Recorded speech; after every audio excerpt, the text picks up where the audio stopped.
You know, I've bought a lot of things online from Amazon, from a lot of different companies, but this is the first time I made a purchase this big. Check out what I just bought.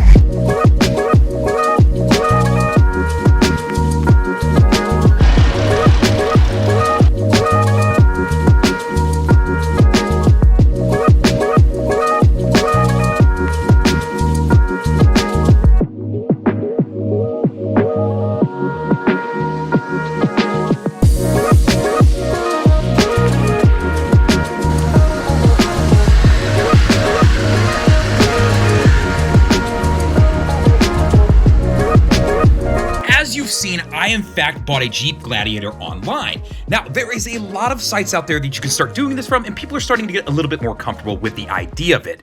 So companies like CarMax, which you probably already know, Carvana, which I'm sure you've seen the commercials on TV. There's companies like Shift, and then of course Vroom, which is who I bought my specific vehicle for. So today we're gonna go over some pros and cons. I'm gonna walk you through this essentially in 4 different areas. The first being finding the car. Now, under finding the car, I'm gonna talk about the pricing, kind of how that works, how you compare, buying online versus buying from a dealership, and how that works. Secondarily, I'm gonna talk about the ease of the paperwork, right? So this is the portion of, hey, getting everything transferred back and forth so that we can make this purchase happen. Third, I wanna talk about the actual delivery of the vehicle. And then fourth, this overall, the whole process. How long did it take? What's it like? What's easier? What's harder? So we're gonna kind of evaluate it from a whole standpoint after that. So those are the 4 things that we're gonna touch on today in relation to buying a car online versus buying one at a dealership, the pros and the cons that I ran into personally when I bought my Jeep Gladiator. So let's hop on in. All right, guys, so as I mentioned, I went through a few different websites, and of course, I shopped at my local dealerships too. So I'm gonna show you what some of those websites that I was on searching for these vehicles and kind of what it looks like to search for a car and pricing wise. And then of course, I picked a random dealership to kind of show you what that looks like as well. So we can kind of talk about the pros and the cons of both of these. So when you're on these, CarMax, I think everybody's pretty familiar with. So when you're looking at their webpage, I can drop in a car search, I run the search. Not only will it tell me how much the car is, the mileage, that sort of thing, but it's telling me how much it costs to ship. Now that's important because most dealerships, you're not gonna pay a shipping fee because you're at the dealership, right? It's going to differ when you're buying a car and having it shipped from, whether it be Cy-Fair, Texas, or Houston, or Chicago, or Atlanta, or whatever you're willing to go out as far as distance-wise, right? Depending on how hard it is to find your car. So I ended up just opening up the search because I didn't have an issue with paying shipping if I could get the items that I wanted on the car that I wanted, right? So that's CarMax. Of course, Carvana, if you haven't seen their webpage, this is what it of course looks like. And then running a search, very similar, right? Now, Carvana doesn't have like your standard setup as far as a brick and mortar like CarMax does. So you can't go by one of their stores and visit it, right? You can't go there and pick up the car versus having it delivered straight to your house. That's what Carvana is going to do. Now, these guys, same thing. When it came to pricing, what I noticed online for the vehicle I was shopping for is that CarMax was typically the most expensive. And then from there, it would drop down to Carvana. And then after that, Shift was kind of hit and miss. And then Vroom ended up being the most affordable for the specific car I was looking for, right? So same thing on here. You can see the car, you can see the mileage, the year, all of that, and then a shipping cost that's associated with it depending on where that specific vehicle is. So at any given point, I can pull up a car and I know this. So right, this is pretty basics. We understand that, hey, if I'm buying a car and it's outside of my area, yeah, I'm probably gonna have to pay to have it delivered. The same way if you were at a dealership and wanted a car and you had to have blue and they didn't have it, they can deal or trade for you. Now, a lot of times they won't necessarily associate a fee with that. They may or may not. They do pay drivers. The dealership I worked at did. But we would only go to a certain distance, and it had to be dealerships that we regularly worked with because we're going to give them a car to get one. This is a little bit different situation. They're just bringing it into you, right? Because they own all of this inventory.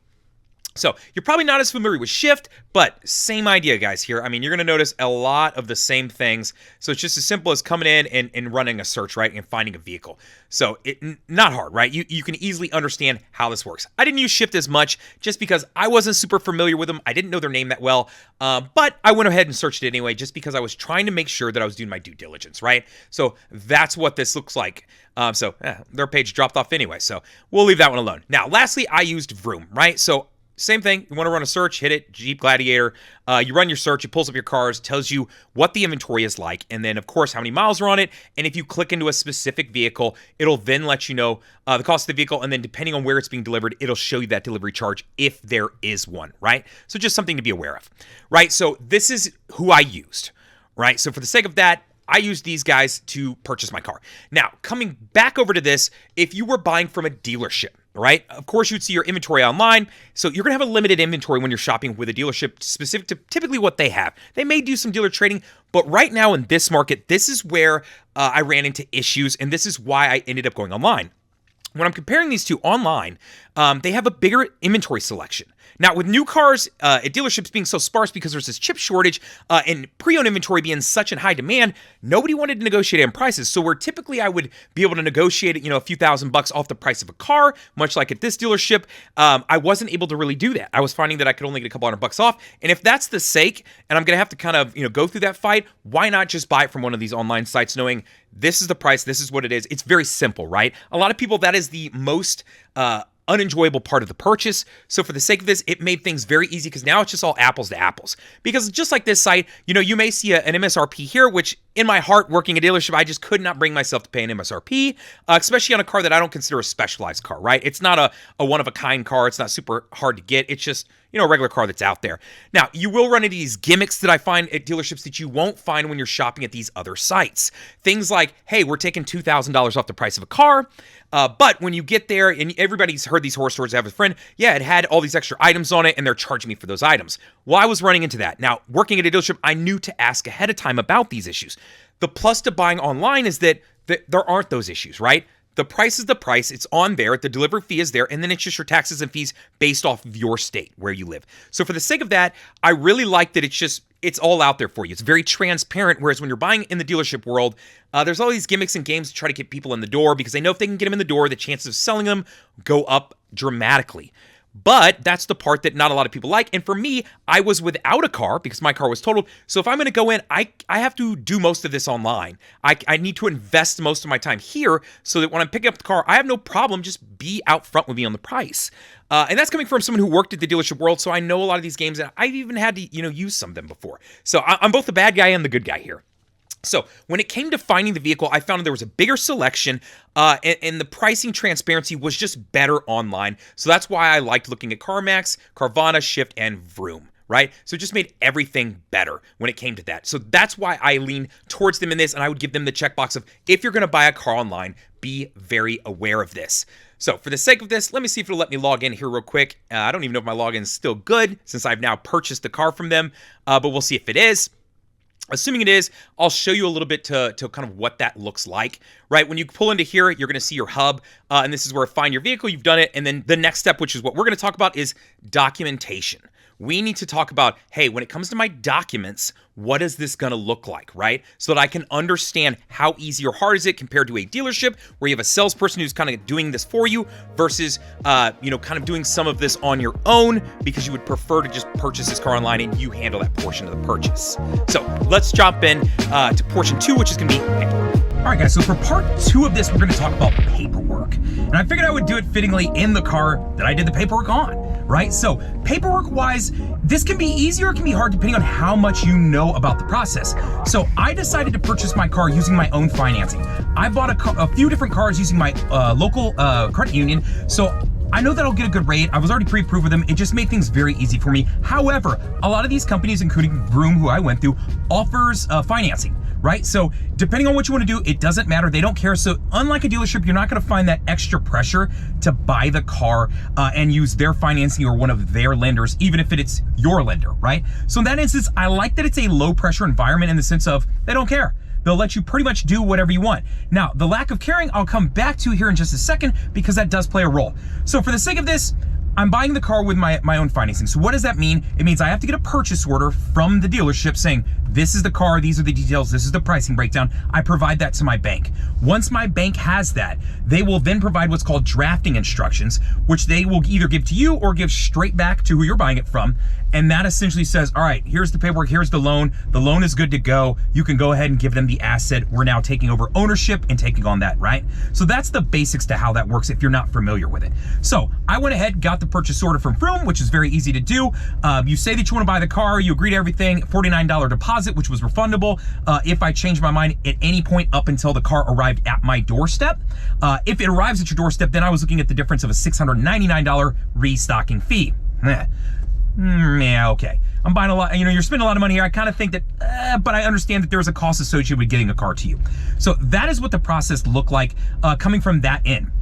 If you want to do that on your own, great. If you want to finance through them, you absolutely can. It's just not something that I did, right? So once I've done that, from there, once they receive the purchase order, they process it, and then it's like, okay, we've now gotten this. Once we've gotten it, now we can move on to step 2, which would be, let's start getting the car to you. Now, this is where things got a little tricky, because for me, what I ran into was one thing, is that because you're dealing with someone who's like a salaried or hourly employee, I don't think they have any connection to the sale of the car, right? There's not a bonus involved. There's not a commission involved.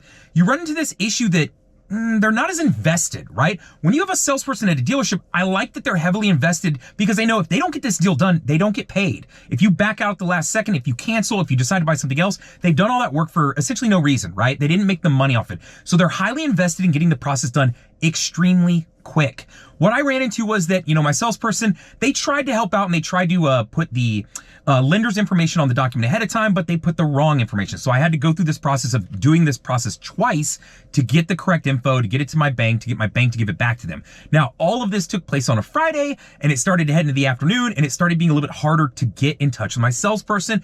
And unlike a dealership, man, they're working Fridays and they're working Saturdays too, and they're typically closed on Sunday, depending on where you live, right? So you have someone who's highly invested and wants to get this done as quick as possible because it directly affects their money.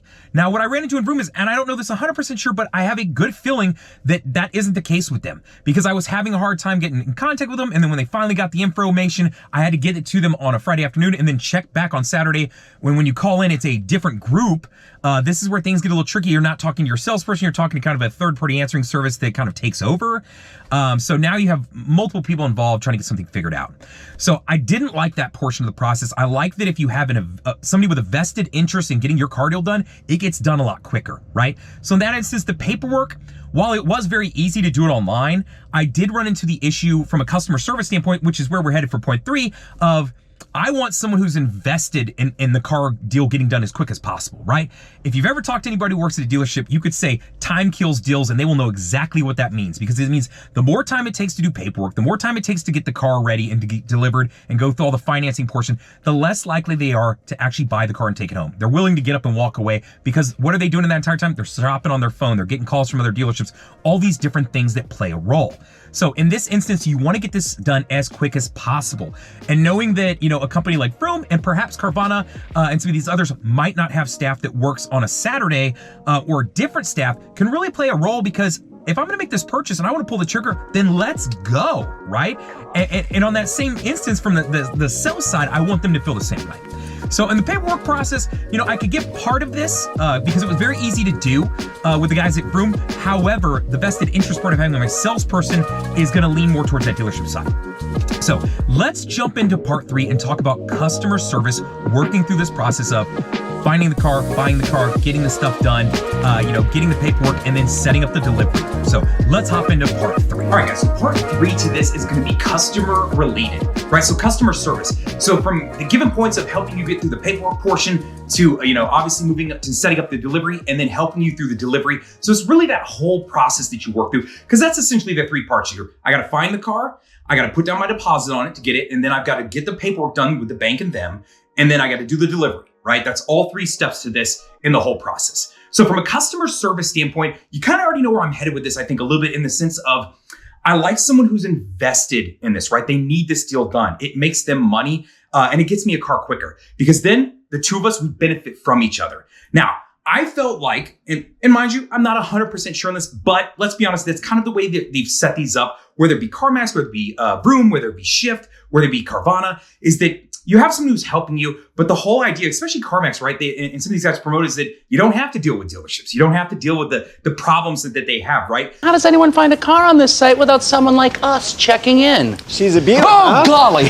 So they aim that marketing at that, and it kind of ends up being to their detriment, right? Because yes, you don't have to play the games that dealerships do sometimes with pricing and things of that nature. And not all dealerships do that, but you run into the ones that do, and those are the horror stories that get spread like wildfire, right? So in that sense, I want someone who's a customer service rep or a salesperson, right, that is highly invested in me getting through this process as quick as possible, because it gets them paid, gets me my car, we all win.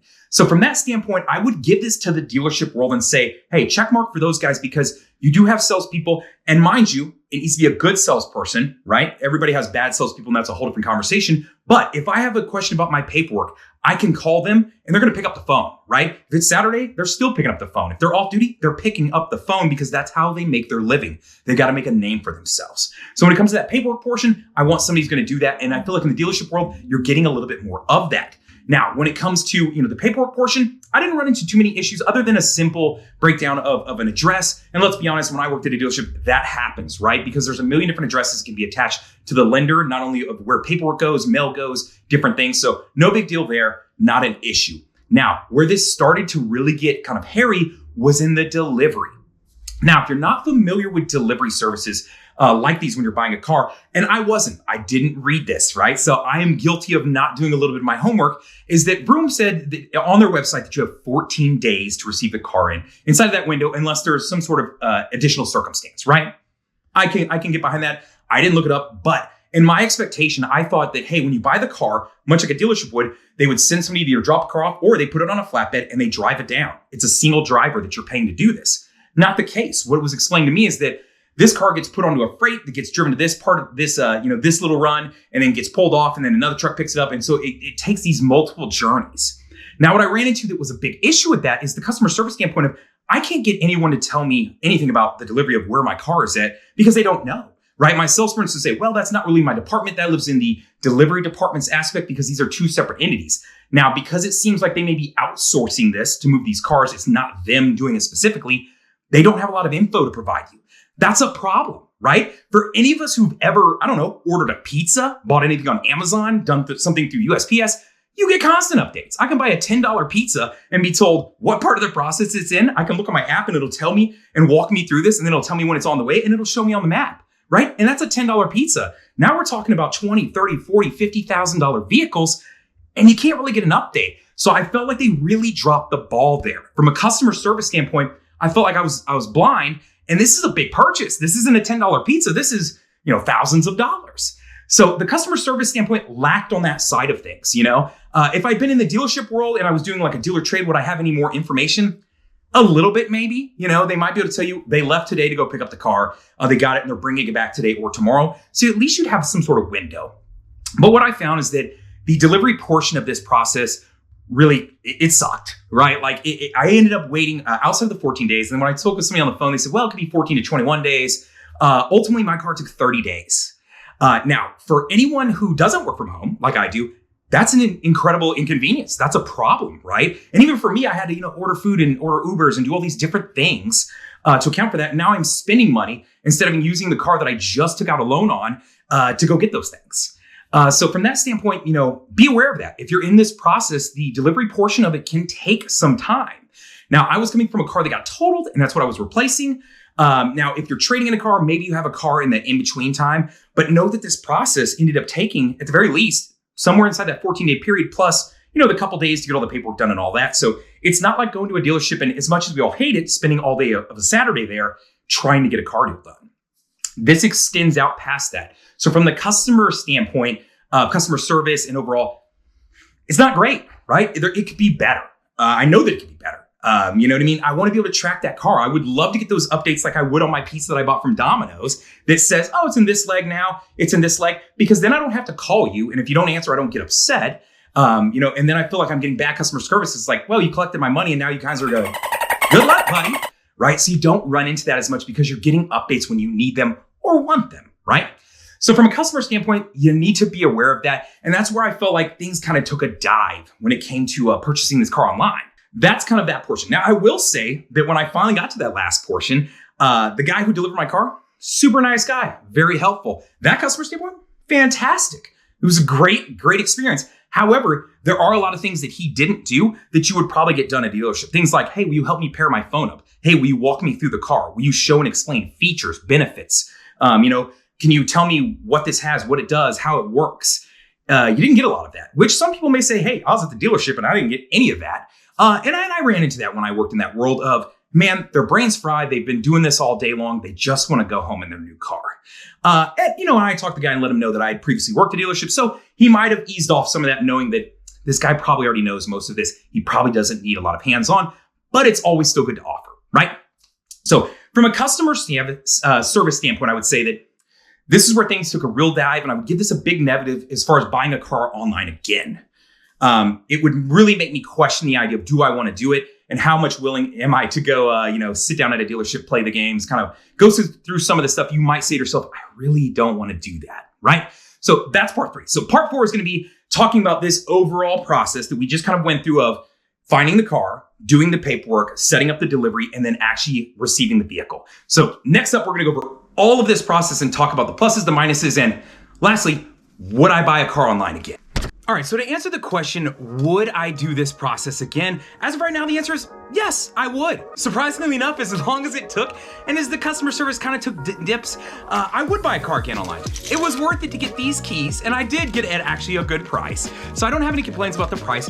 I just have complaints about the process, right? I think the process could be better. And that's a learning and growing, experience, right? Like not only for me, but for the company themselves of trying to figure out logistics, trying to make things work. How can we make things better as things move along? So I think ultimately I would definitely buy a car again. The long story short, would I buy it from Vroom again? If I had to buy it tomorrow, maybe not, right?